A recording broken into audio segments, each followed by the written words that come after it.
This while loop is going to be similar to the one previously, but we're going to potentially turn this into something when we come onto lists as well. So we're going to start off with ID number, and we're going to keep adding this to a list. So we're going to say while ID number is, let's say, not equal to, again, -1, we're going to keep asking the user for inputs. So ID number equals, remember, it's a number, so we're going to take their input and turn it into an integer.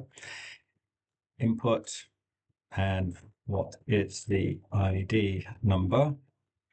And we'll take that value and we'll just print it out. Print if that ID number was, pretty silly program, ID number. Cool.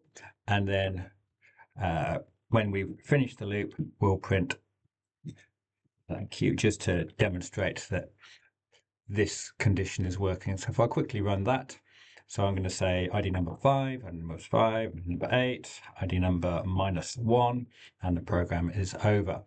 I notice, by the way, it says here, what is the ID number -1? Let's just put in, we're trying to incorporate a few things from what we've learned before. Let's put in an if statement here. If ID number is not equal to, again, -1, we're going to print the ID number.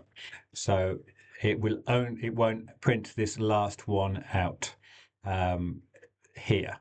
Okay, so let's just quickly run that. So what is the ID number? 3, 8, -1. Thank you. We're done.